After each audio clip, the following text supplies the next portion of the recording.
We're moving on to this debate between RFK Jr. and Dave Smith. So for those who are not aware, it appears that after an interview that RFK Jr. had with, I think it was Smerconish, with Michael Smerconish, it was revealed that RFK Jr. was interested in possibly running with the Libertarian Party as well.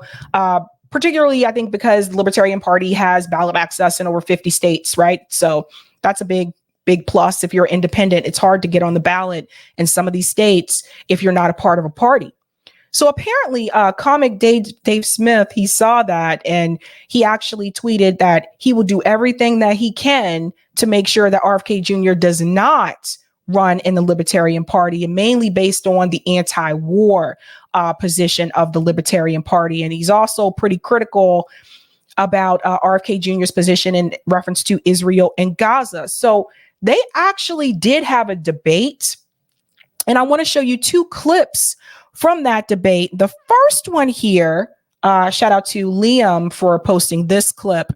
They're talking about bad things happening in war and a president that supports war. So we're going to start with this clip first, and then we're going to get to the one that I think gave a lot of people pause, because RFK Jr. had an awkward pause at a moment that's very revealing. So let's start with this one. Hey, David, listen, bad things happen in war. Everything's horrible. Yeah, but why is it always an excuse? Why isn't it always an excuse? Fine, bad things happen in war. Why do we have to support it? Why does America have to pay for it? Can I get one presidential candidate who doesn't want to support a foreign war? Can I get one presidential candidate who will say 6 months without war? David, you already... See, this is how, and if you guys haven't had a chance to do so, watch the entire interview on Dave Smith's channel. You can watch the full thing. It's over an hour, because this is how you need to talk to RFK Jr. about this position, because Dave wasn't having it. And I watched the entire interview and he wasn't having it. Great question. Why can't we get a presidential candidate that doesn't want to support these damn wars? And I don't mean I don't support the Ukraine war, but I'm okay with this one and that. I don't want a cherry pick war presidential candidate. We don't want cherry pickers when it comes to war, when it comes to foreign policy. We want someone who is anti-war. We want someone that is not going to give aid to these other countries. We should be spending billions of dollars to help the American people instead of helping Ukraine. We should be spending billions of dollars to help the American people instead of Israel. RFK Jr. is against the Ukraine war, but he's totally in favor of the war with Israel and Gaza and funding Israel. That is not anti-war. That is not a position of the Libertarian Party. So I don't know what RFK Jr. is trying to do, but Dave Smith really took him to task during this discussion, because this is how you need to talk to him. You can't be his friend. You can't sit down and say, this is a conversation. You can't just be like, yeah, I really like your position on such and such. No, there is an actual genocide happening, and no one's hand should be held, and no one should have a sugar-coated interview that is okay with that. Period. Especially someone who claims to be pro-peace. You said that you don't believe that those Palestinians or their offspring have a right to return. You just said that to me. So I didn't say that. I think it would be nice if some of them were allowed to, but I don't think that's really what the battle's over. I think what the battle is over is the occupation since 1967, the blockade of Gaza since 2006, and I think what the battle is really over right now is what Israel is doing to Gaza, absolutely leveling the place, and all the while bragging about how they want to I don't know. They want to move the population. Well, Netanyahu is going, and I know you can say you're a critic of Netanyahu, but you support Israel. But at the same time, it's like the guy is the longest serving prime minister and the current prime minister of the country. So if you're supporting the country, you kind of are supporting, at least to some degree, what he's doing right now. And it is unconscionable. It is the worst humanitarian catastrophe in the world right now. And pause here for just a second. So this This is one of the points that I hope more people take from this interview. For the people who say that they don't support Benjamin Netanyahu, but they support what Israel is doing, that is happening under Netanyahu. So I call bullshit. And you know who else is making that statement? Joe Biden's administration has kind of been making that statement that like they kind of had it with Benjamin Netanyahu. He's far right and the far right positions are a problem, but you're still giving them weapons. So you don't care too much about those damn far right positions. So essentially, stop it with the I'm not okay with Benjamin Netanyahu, but you approve of what his administration and himself are doing to the Palestinian people. You can't have it both ways. The idea that you, who are supposed to be the anti-neocon, anti-war presidential candidate, are immediately on October 7th, before we even had an investigation, before we even knew what happened there, you immediately say, what basically you said, everything they say about Ukraine. You said it was an unprovoked attack, which, like, come on, give me a break. An attack from Gaza against Israel is unprovoked. And then you said we have to support them in whatever it takes. Well, look, sir, we're watching it right now. This is whatever it takes. Just women and children dying under rubble. Every day you can't go on social media without seeing another video of some baby dying. This is what we're supposed, after the last 20 years of disaster. Pause here for a second. So let's go back to one part, because there was something he said here. I should have interjected then. Sorry, guys. Idea that you, who are supposed to be the anti-neocon, anti-war presidential candidate, are immediately on October 7th, before we even had an investigation, before we even knew what happened there, you immediately say, what basically you said, everything they say about Ukraine. You said it was an unprovoked attack. Which, like, come on, give me a break. An attack from Gaza against Israel is unprovoked. That part right there. So, see, this is the problem that some are having with RFK Jr.'s campaign. There is obviously some type of hypocrisy when you're comparing him using some of the same phrases towards Ukraine and then trying to use it towards Israel. You just can't, there's no way. Because the thing is, if you realize this is the case in reference to the Ukraine war, then you need to realize this is the case in reference to Israel and Gaza, and that Israel is the one that is in power. The Palestinian people don't have no power. Gaza doesn't even have a military. The Palestinian people are fenced in. The Palestinian people can't even move freely. And RFK Jr. is acting like they weren't provoked. They weren't provoked when Israel goes into Gaza and they mow the lawn, as Norm Finkelstein would have it. Again, before October 7th. They do this every couple years. They go in and just mow the lawn. But they weren't provoked. They weren't provoked when Palestinians were having peaceful protests and the IDF were shooting at their feet. They weren't provoked. They weren't provoked when they were dragged out of their homes at gunpoint and they were thrown into an open air prison. Or we're going to change that to concentration camp. They weren't provoked. They weren't provoked when you're giving them dirty water. When you control the air, the land, and the sea, when you control what food goes into Gaza, they weren't provoked. No, so you see, you can't sit up here and blame occupied people for their own occupation, because the people who are occupied are not in power. The oppressor is the one who's in power. So RFK Jr. sound like a whole damn clown, because you can get this, you can understand this when it comes to slavery in this country, and you have your interviews in black barbershops. You get it all of a sudden, right? Oh, I understand the way that black people were treated. You can get that, but you can't understand the way that the Palestinian people are treated today in 2024. All of a sudden, you can't see that kind of oppression. You can't see it. Let me ask you a question, RFK, since you feel like these people have not been provoked.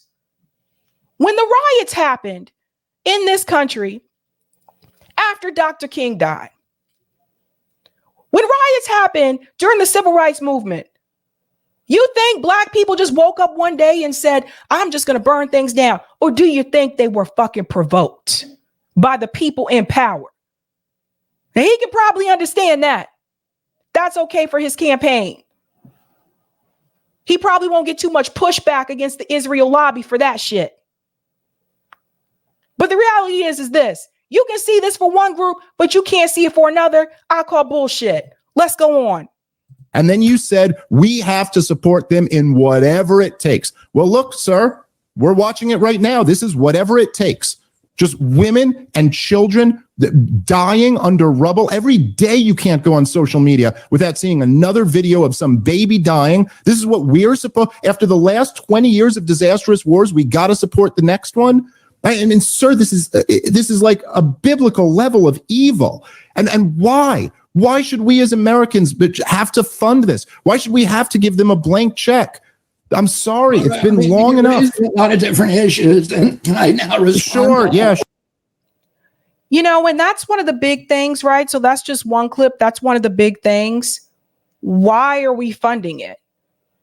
And you say you're interested in running under the Libertarian ticket. The Libertarian Party is anti-war. They also don't agree with the U.S. sending aid to other countries. So it sounds like to me, you just want to ride and slide with the Libertarian Party because they got that 50 state ballot access. But you ain't fooling me. You ain't fooling me. So the thing is, again, why are we funding it? You know, we want to call all these other countries terrorists and unhinged, undemocratic after we bomb their people. After we devastated their countries. But it's unprovoked, right? Unprovoked. This is the second clip, and this is the one I think that actually went pretty viral, I would say, on Twitter, because in this particular clip, there is a long pause between Dave's question and RFK's response that has actually pointed out some flags. Let's go ahead and get into this. What does Hamas want? Hamas has said what it wants is, the end of Israel. Well, at different times they've said that. At certain points, they've also said that they would accept 1967 borders. So it would have been. Pause here for a second. Notice how RFK Jr. this is how you know I don't think he's researched any of this on his own. I think he's just repeating talking points that have been said to him, that have been ingrained in him. Let me tell you how you know. He can point out that Hamas wants the end of Israel. Okay, so that's been one of the old charters. Charters have been rewritten where they say different. But he can't point out that Israel wants the Palestinian people removed from the region, even though there are multiple videos on social media of Netanyahu and other political officials from Israel calling for the removal of all the Palestinian people. There are videos of the IDF chanting, saying there are no innocent Palestinians, all of these things. So he can call that out in reference to Hamas, but he can't call that out in reference to Israel wanting the Palestinian people to be removed. These are things to pay attention to. Great if Israel had taken them up on that when they said it. Let me just ask you, let me ask you this. In 2008 and 2001, and they refused. Do you have... This part right here, I'm sorry. There's something that RFK doesn't add that I'm going to add. At certain points, they've also said that they would accept 1967 borders. So it would have been great if Israel had taken them up on that when they said it. Let me just ask you, let me ask you this. In 2008 and 2001, and they refused. So he likes to, again, this is another Zionist talking point. Notice his talking points are the same as Rabbi Shmuley's. That's how you know he don't know what he's talking about. He just repeating shit that's been said to him. Let me tell you something. You know what he leaves out of this conversation? He's like, well, they were offered this in 2001, 2008, and they refused. Notice he leaves out the 2002 Arab Peace Initiative, where Israel actually was the one that refused. And notice what is really important is that he refuses to mention the right to return. And that is incredibly important. The Palestinian people want the right to return. They want the right to return to their land that they were kicked off of. RFK Jr. always leaves that out. If you pay attention, he always leaves that out. When I had this discussion with Max Blumenthal and I talked about the fact of how do you push back on this talking point when people say that they have been offered a Palestinian state, Max Blumenthal broke this down so beautifully, which is why I believe you don't want to have this conversation with him so beautifully, and said they were never offered a Palestinian state and they were never offered the right to return. Let's continue.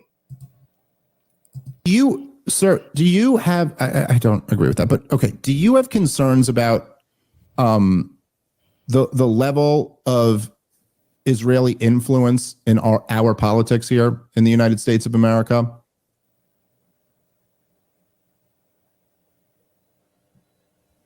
I don't know. Okay, let's go back to this one. When I first saw this video, I thought maybe maybe it froze. So listen to what Dave asked him again. And you know he's lying here. Listen. And they refused. Do you have, I don't agree with that, but okay. Do you have concerns about the level of Israeli influence in our politics here in the United States of America? 1, 2, 3, 4, 5, 6. I don't know. I mean, I don't know. You see that long pause? Now he's saying he doesn't know. Listen to this. Oh, I'm not a politician in political office, so I don't see much of that. Bullshit. Let's go. We're going to come back. Let's go to the next one. Okay. Because let me show you how he's full of it, right? Because you know what, RFK, I'm not a politician in Washington, D.C. either, but I know how to do research. You guys really want me to believe that a lawyer doesn't know how to do research?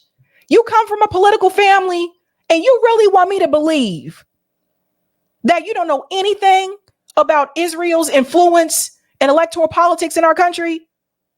About the Israeli lobby? You really want me to believe that shit? And you're a Kennedy? Let me show you what RFK Jr. won't show you. And I know he knows this exists. Pro-Israel recipients, open secrets. This is free. You ain't got to pay for this. You can look this up yourself. We pulled up senators because I want to prove a point. Starting with 1990 to 2024. Look who's at the top. Joe Biden. So as I told you, Joe Biden has taken the most money from pro-Israel groups than any other senator since 1990. You see this? Over $4 million. Joe Biden. Next, Robert Menendez. Oh, the guy who was just arrested for corruption. He's been arrested twice. Over $2 million. Hillary Clinton. Oh my God. Why are we surprised? Third, over $2 million. You see the problem, folks? You see the problem? And then we get down to Mark Kirk, Republican, Illinois, over $2 million. Joe Lieberman, over $1 million. Why is that important? Joe Lieberman was the one, or the rotating villain, according to Barack Obama. Joe Lieberman was the reason why he couldn't get anything done. I tell you guys, it's just a playbook. You pay attention to this shit. Mitch McConnell, over $1.9 million. Chuck Schumer, over $1.7 million. Now you see why things run the way that they do. The same way that I looked up this information is the same way that RFK can look up this information. I don't believe that he doesn't know about that. I think he knows damn well. I think he's a liar, and I think he's a fucking fraud. And we're going to show you how he's a fraud in just a second. Let's let the clip finish, and I'm going to show you what Max Blumenthal pointed out. Let's continue. So you don't think like so in after 9/11? Listen, I think everybody has that there's so many malevolent influences on Capitol Hill. And they include many nations, and they include many, corporate entities. So, none as powerful as the Israeli lobby, though. And RFK Jr. knows that. And I want to have a real democracy in our country where you get the money out of politics and the influence out of politics. That's what I would like, and have publicly funded elections. You're taking money from billionaires. Does everybody see the game now? Does everybody see this? The jig is up, son. You want to get corporate money out of electoral politics, and you want free, public, fair elections. I want free public election. I want public finance elections. I don't want corporate money in electoral politics. This is one of the reasons why I actually thought RFK Jr. I was like, okay, when he first announced, I was like, wow, yeah, I can get behind that. Too bad he's running as a Democrat. So I said, I won't vote for you running in the two-party system. But if you run as an independent, it looks like you're on the right track. Then this dude's views about Israel and Gaza came out. Then he fucked up on reparations. How you get that wrong in a black barbershop, okay? How you get that wrong? So the thing is this. RFK Jr., as I said many, many months ago, is the illusion of choice. He is there to represent to you that you have another option that is outside the duopoly, that is not corporate, not bought, that cares about the deep state, etc. But he's just like all the other fucking neocons. I hope people see this now. I hope everybody get it, okay? Because RFK Jr. been taking money from billionaires. He got a fucking super PAC. How you going to sit up there and tell people you want corporate money out of electoral politics and you got a super PAC, okay? Wake up, people. Oh, I don't think anybody, but do I think the Israelis have more influence than others? David, I believe in supporting Israel, that it's important for the United States. And you and I can disagree on that. I believe our aid to Israel at $4 billion a year is designed to keep the peace over there. Sir, this part right here. He believes our aid to Israel is important because it's designed to keep the peace. Do you see any peace right now, goddammit? You see any peace? Israel is bombing Lebanon and Syria and Gaza, dragging people out of their homes in the West Bank. What peace? What peace for who? Oh, so Israel has the right to have peace, but their neighbors don't? You've been such a critic and such an effective critic. You've been such an effective critic of the neoconservatives. I am a critic of the neoconservatives. Yes, I know. That's what I just said. But you know that these two issues are so intertwined. And I know you know that because I know you know this stuff. But look, the report. I mean, David, again, I would vote for World War II. I would not vote for any other war. The neocons vote for every war. You're voting for this war. The opposition to the Afghan war, to the Iraq war, to Panama. Oh, okay, fine. But listen. So, guys, this is RFK Jr. revealing to you guys, as I said before, this guy is not anti-war. Everybody gets the anti-war label now. It's like just because someone opposed the war in Ukraine doesn't mean that they're anti-war. Oh, wake up, folks. This guy's not anti-war. He would be doing exactly the same thing that Joe Biden is doing right now. He would be funding Israel. So, knowing that, do you really think he's that much different from Joe Biden? You really think he's that much different from Donald Trump? You really, really think he's going to get in there and disrupt the deep state and all that stuff? I was okay, fine, but this is all I'm saying. Vietnam, so all these wars. But I'm just saying, I don't want to live in a world where I think it would be bad for our country. It would be bad for the world to eliminate the only democracy in the Mideast. They're not. That's already been debunked too, by the way. This only democracy in the Mideast. What he just said will eliminate the only democracy in the Middle East. Israel is not a true democracy either. How you a true democracy and you're an apartheid state? What? This guy is just repeating talking points from AIPAC. Did you go to an AIPAC conference, Bobby? Did they send you a ticket? Did they tell you get on the plane and come on over here and come see what we're talking about here? Is that what happened? That's what it sounds like. You can look on YouTube and you can find these videos from video clips from AIPAC conferences. That's exactly what he sounds like. really a democracy if you include the West Bank in there, are they? I mean, you can say they're not occupying. Israel wants to give the West Bank back. All they're asking for is a recognition, which no Palestinian official has ever made. If Israel wants to give the West Bank back, why are they still displacing Palestinians in the West Bank? Why are they still kicking Palestinians out of their homes? If they want to give the West Bank back, why are they still building the illegal settlements? You know, there's a thing called common sense. You know, like, you don't have to be a lawyer to know about this and to understand this. You really don't. It's just common sense. That's just like if I came to you into your neighborhood and I bought up all the properties in the neighborhood. I'm trying to gentrify your neighborhood, and I bought up all the properties and I said, don't worry, these are all going to be affordable housing for all of you. It's just going to be nicer and newer. And you believe it, right?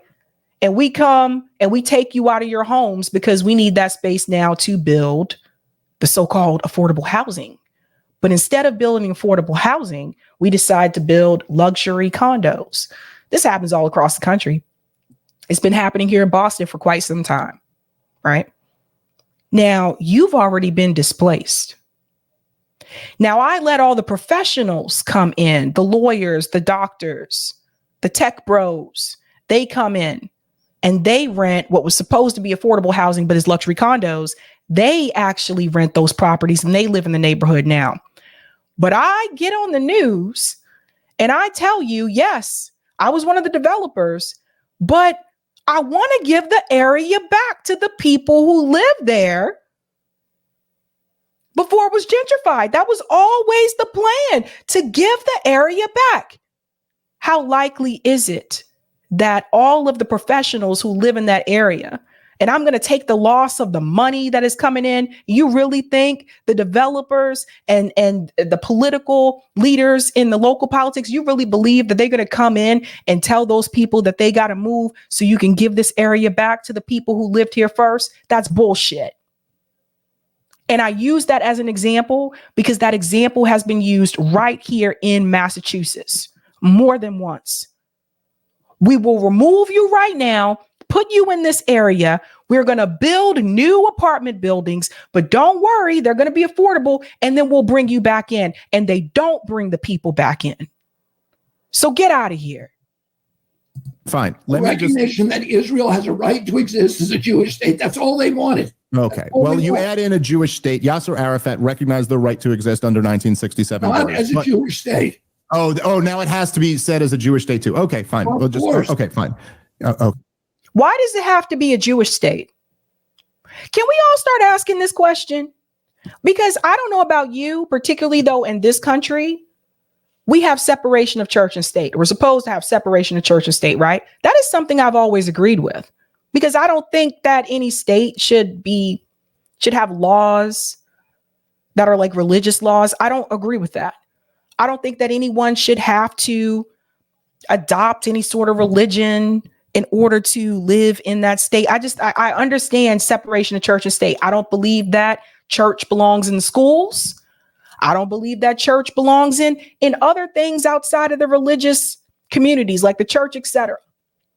So it's just, for me, what I never really understood, if we have separation of church and state in this country for a reason, why is it that some of our own people in this country seem to be totally steadfast for a Jewish state, which would be a religious state?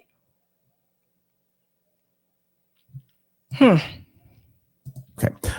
So I mean, if we recognize, if you want to say the danger of Israel not existing, I think actually the current course, which you've pledged to support as president, is probably the biggest risk to Israel not existing. But the point I was making before, let me just finish my point and then I'll give you the last word. Okay. The point I was making before is that, look, you talk about being a sharp critic of these neoconservatives, and if you go read the letter "A Clean Break," which was written by Richard Pearl and David Wormser, okay, and this is what outlined in 1996 the desire to fight the war in Iraq, and you know who that was written to, right? It wasn't written to Bill Clinton. It was the PMAC document. Well, no, but specifically a clean break was written to Benjamin Netanyahu. They're very much all involved. And look, sir. But why are you trying to connect me to Benjamin Netanyahu? I'm not trying to connect you. I don't like the neocons. Because he's the prime minister of the country who you're pledging to fund their war. So of course I have to bring up who he is. I'm saying Benjamin Netanyahu, the man who you said as president, you will support his war until the end, give them everything they need. He has been, since the 1990s, lying to the American people, saying Iran is 5 years away from developing a nuclear weapon. Do you not have any misgivings about supporting someone in a foreign government who is lying the American people into a war which he wants us to fight, not them? It's not Israel who's going to be fighting a war with Iran.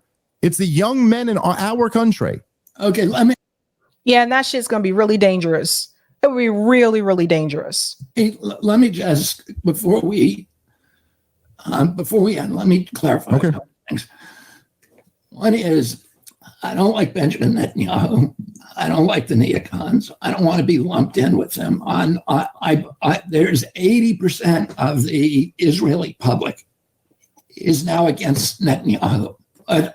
90% of them support the action in Gaza as necessary to eliminate Hamas. Now, do I think he doesn't want to be aligned with Benjamin Netanyahu because Benjamin Netanyahu is right wing, but you don't want to be aligned with him, but you support what he's doing. I don't want to be aligned with you, but I agree with what you're doing. If you agree with his actions towards the Palestinian people, particularly in Gaza, why are you afraid of being aligned with him?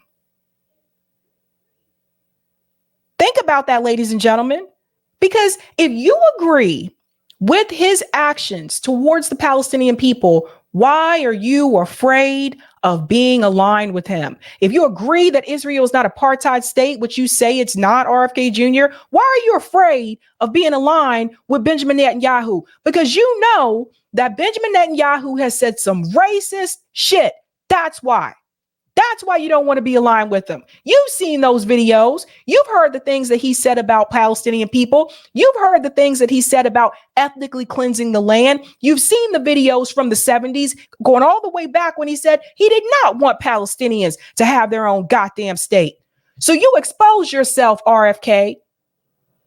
Shout out to Dave Smith for doing this interview, because the thing is, RFK was not willing to do this interview with Max Blumenthal. I think he thought this might be a little bit easier or whatever with Dave Smith. Don't know. Maybe he figured that because Dave is a comedian. But make no mistake, he decided to do this discussion because Dave Smith said he will do everything he can to make sure that RFK Jr. is not on the ballot for the Libertarian Party. That's why RFK is doing this interview, because he needs to get something out of it. It's transactional for RFK. Him sitting down with Max Blumenthal would not be transactional because RFK wouldn't get anything out of it. I see you. That the action in Gaza could end up in the destruction of Israel, lead to a chain of events that ended up in the destruction of Israel. Do I worry about that? Yes. Do I worry that it could end up in a chain of events that could walk the world into World War III? Yes. I absolutely believe that. Do I believe that it is a good choice? No. Do I believe that it is the best option available? Yes, because I think that kicking this down the road again, because the demonstration of strength that Hamas showed on October 7th, where 3,000 air, sea, land with rockets, backpack missile systems, and the equipment that they're now receiving from. Let me go ahead and debunk something here that he just said, right? So he said Hamas, air, sea, and land. Who controls the air, the sea, and the land? Israel does, right? Right. Notice again, he's starting with October 7th. Right. So RFK Jr. isn't going to call out all the attacks that Israel has done to the Palestinian people prior to October 7th. You want to talk about the hostages? How about you free the damn Palestinian hostages that Israel has been holding hostage before October 7th. Some of these people that they've tortured, what they've done to some of the children. Oh, and don't get me started, because this is the guy who claims to be you're part of the Children Defense Fund, protect the kids, save the future. That's you? You said anything about what has happened to those kids that Israel has kept prisoner? The children? How they abuse the kids? Oh, no, because if it's Israel doing it, you can't talk about it. See, I wasn't born yesterday or last night. And I've done a lot of research about this particular topic. And they want to talk about the fact the hostages that have been captured by Hamas, the hostages that were released, said that Hamas treated them fine. They seem just as calm and peaceful as can be. But I'm seeing videos of children that were captured by the IDF, not to mention the fact that if it's not even the person that they're looking for, they'll take anyone from the family who may not have done anything, captured these kids, tortured these children. Don't want to talk about that, but you care about the kids. Children Defense Fund. Iran and North Korea makes them a existential threat to Israel. And when they come back the next time, that they're perfectly willing to have a ceasefire, of course. And they'll use that to rearm. They're going to increase their prestige around the world because the world admires them for that October 7th attack. And if you ask me, what I would have done as president. Point back here for a second. Listen to this part right here. And the equipment that they're now receiving from Iran and North Korea makes them a existential threat to Israel. And when the equipment that they're receiving from Iran makes them a threat to Israel. The equipment that Israel is receiving from the United States makes them a threat to the Palestinian people. And don't get it twisted. The weapons that Israel has is far more superior than what Hamas has. Far more superior. This part. They come back the next time that, they're perfectly willing to have a ceasefire, of course. And they'll use that to rearm. They're going to increase their prestige around the world because, the world admires them for that October 7th attack. What? He just said Hamas is trying to increase their prestige around the world. Prestige? Whoo, man. Oh, my God. And if you ask me what I would have done as president, it's not what would have happened now. What I would have done is I would have, first of all, I'd end the Ukraine war so that we can talk directly to Putin. This ain't got nothing to do with Ukraine. So you see how you pivot here? We're talking about Israel and Gaza. We're not talking about Ukraine right now. In this clip, we are talking about Israel and Gaza. And you pivot to Ukraine because that's the easier response to give. Pay attention what's happening here, folks. Because it's easier to respond to Ukraine. It's easier to say it would have never happened if that was me. That's the easy one to solve. So he pivots to the European country. I bring Xi in, I bring Putin in, I bring Sisi in from Egypt, I bring Erdogan in from Turkey. And I'd say this war is not in any of our interests. The Chinese and the Russians don't want to, they don't want fundamentalist Islam. Dave got him shook. See, he's stumbling here. Now he's talking about China. Like it just, conquering the Mideast and controlling the oil fields. They don't want that ultimately. We have a community of interest.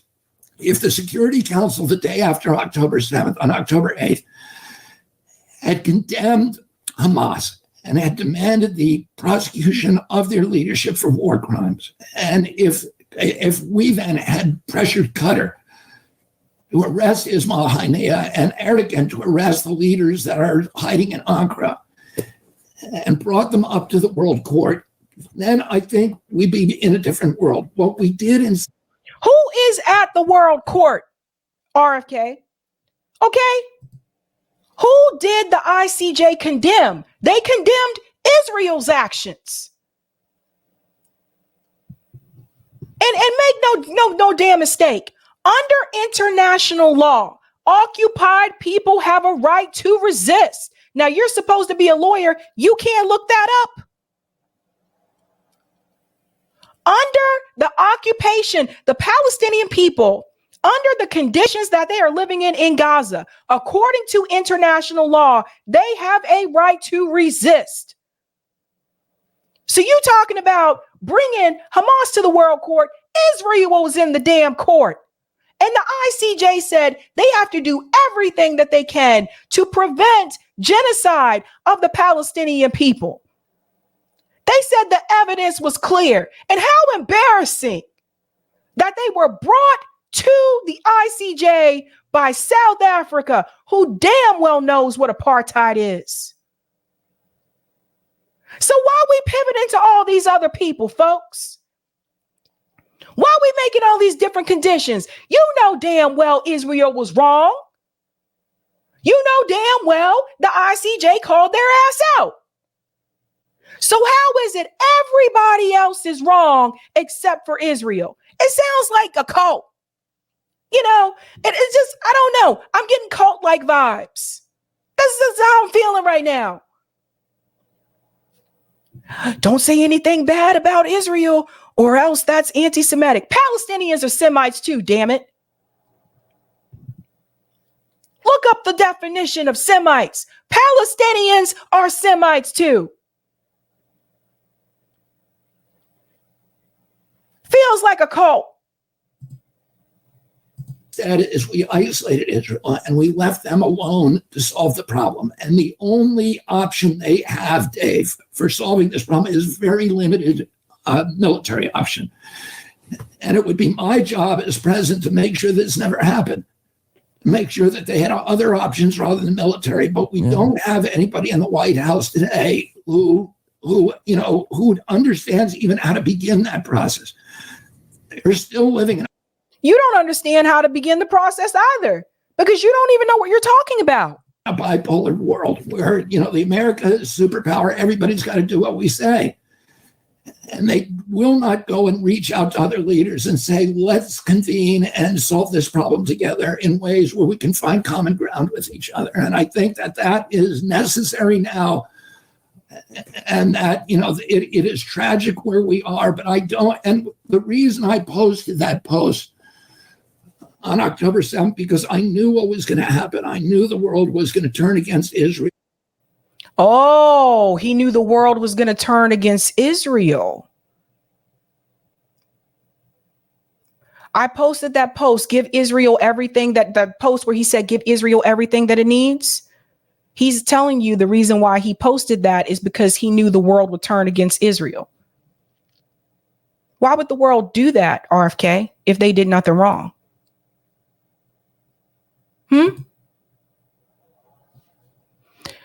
Let me show you something that Max Blumenthal shared. He called this out.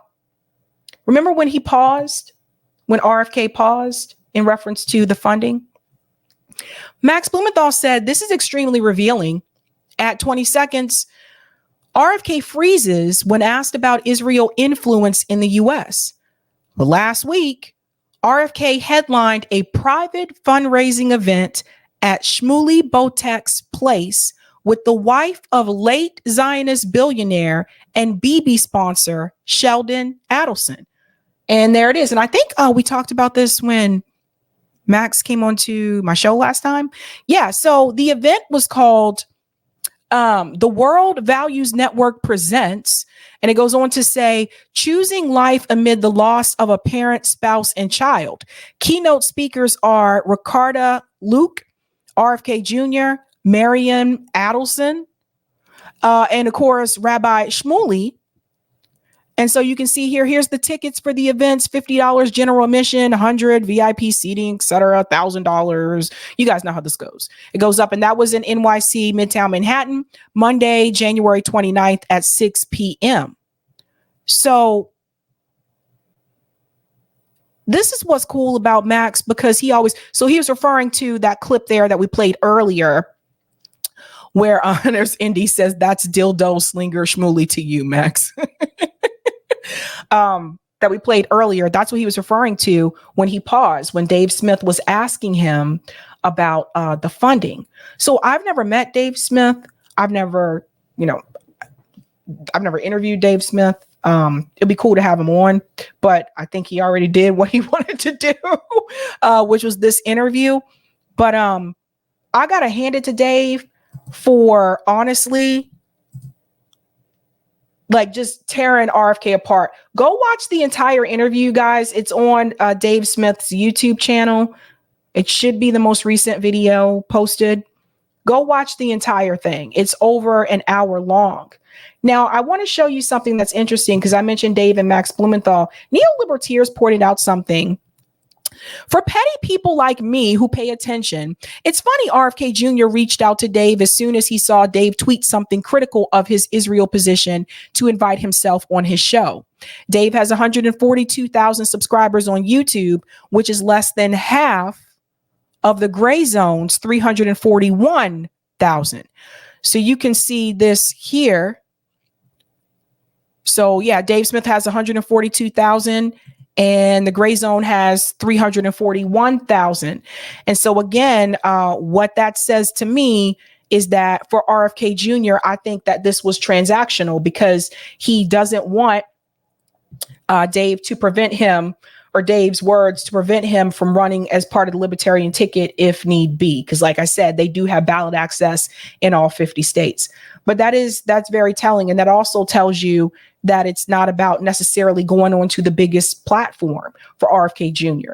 It's about, I think, for him, going on to the one that he feels is going to give him the least amount of trouble, but also something that he can get something out of it, right? So transactional. And I feel like for him, for RFK Jr., this was transactional.